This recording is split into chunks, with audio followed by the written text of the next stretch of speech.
Hello and welcome to the very first PodComics webcast in video form. As always, I am your host, David. It was about 1 year ago that I started the PCWC. Since then, I've had the pleasure of talking to 24 of my favorite web cartoonists. And what I'm going to share with you today is hopefully the first of many video snippets from these conversations. First up, Kris Wilson. So if you don't know the name Kris Wilson, you probably don't know webcomics. I say this because for the last 12 years, he and the rest of the crew at Side Night and Happiness have pretty much been killing it. In this time, he's had to generate thousands of ideas for jokes. In the clip you are about to watch, Kris and I discuss his writing process. Enjoy. But let's concentrate. Okay, so we talked about the look. Let's move right into writing.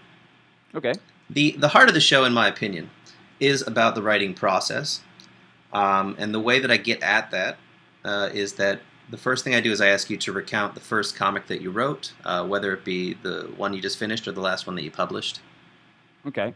And if you can tell it as if it were a joke, that you get bonus points. All right, absolutely. Okay, so we'll go with the newest one that I've published. And first I'll just tell the substance of the comic and then get into the process of it. Okay. It opens with a big muscular supervillain doing an evil mwahaha laugh, and he's face to face with this superhero. The superhero says, "The spoiler, you'll never get away with this." And the spoiler says, "You are correct." And the superhero says, "No!" and plugs his ears, having their whole future duel spoiled for him. Aw, poor guy. I know, right? And he just kind of takes the wind out of his sails there entirely. And sorry, go ahead. I read this joke today, and it's kind of a joke.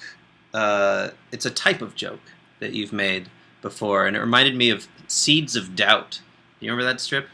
Yeah. It's it's kind of like when you get to the last panel, you have to actually go back a panel because that's where the joke was. Right, exactly. It kind of folds in on itself and is almost a bit of a paradox at the same time. Yeah, it does make you think. Right. Yeah, because the Seeds of Doubt was this is either the funniest joke. Oh wait, this joke. Wait, what was it? Yeah, he says a man walks up and sees a person gardening with their straw hat, and they're just shoveling into the dirt. And I believe he says, "What are you planting?" And he says, "I'm planting the seed of doubt." And he says, the man not gardening says, "That's the worst joke I've ever heard, or is it the best?" And just less wonder. Yeah, and those are they're not those kind of punch you ha ha kind of jokes. Really, they're more of contextual. Yeah, I think I appreciated that one very much. Well, thank you. You have so many comics that I've never had to do this before that I actually could not even try to read all of them. I would hope not. I believe I'm somewhere around 2,700 now. Oh my god. Yeah, it's a lot. Because it's like 8 a month for 12 years. Does that sound right? Or are there other ones? That doesn't sound right. That sounds like 1,000. Yeah, it's about 5-6 a month. Let me think. It's on average 2 a week, but sometimes we fill in for each other, and often we also ghostwrite for each other here and there. So I would say it's on average 2 to 3 a week. Okay. Not counting the animations or anything, but yeah, the comics 2 to 3 a week. So that was the last comic that you did. Mm-hmm. And at the beginning of it, you said before you get into like the writing of it. Oh, the process of writing. The process. Yeah. Is there anything you want to say about the process? Well, when it comes to writing, I'd say that you can stick by a process over and over, but I prefer to change my process of writing. I'll notice if I find myself getting stuck, I'll flip my process around and try new things. And for that comic, to make an example, I was building a fence out in my backyard because I have to keep my dog within my yard. It's the law. And damn it! I know, right? Spoken like a true libertarian.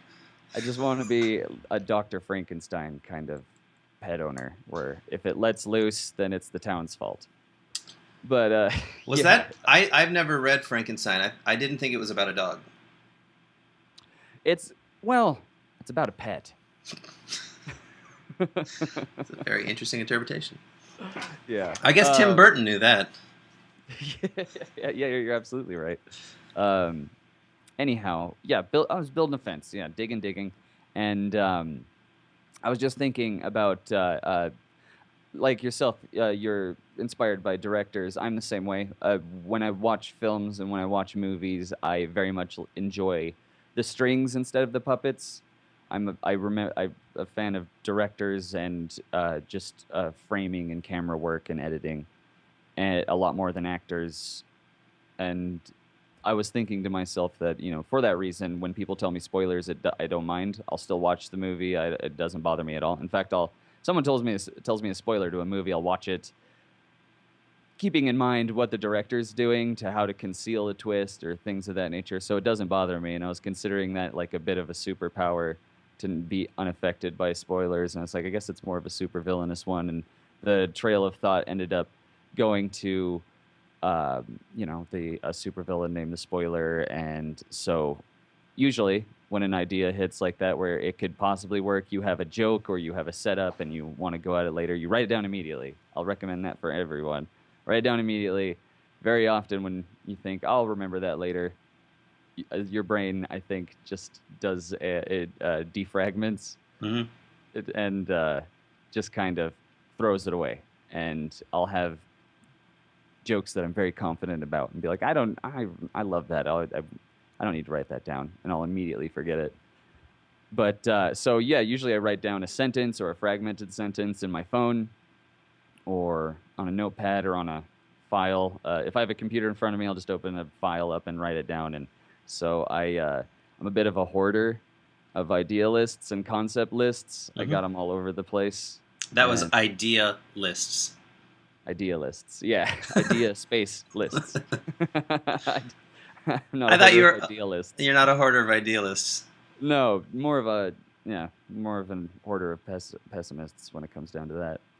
And so when I find myself being stuck, or if I'm writing and I'm finding myself having to push an idea or really struggle, I'll start by drawing, which is something I don't normally do every time, by like sketching it out on paper. Or I'll, pacing. Pacing's a big thing for me. I pace to think about writing constantly. I hear that Mark Twain does the same thing, actually. Oh, he stopped. Oh, yeah? He stopped pacing? Quite a long time ago. I hate to break it to you, but that's why his new work is really empty. Yeah, Mark Twain has passed. I'm sorry to be the person to. I'm gonna need at least a few moments to let this sink in. Okay, there you have it, folks. If you want to listen to the entire episode, click the link. You can also find it on iTunes, SoundCloud, and Stitcher. While you're at it, please like, comment on, and share the episode.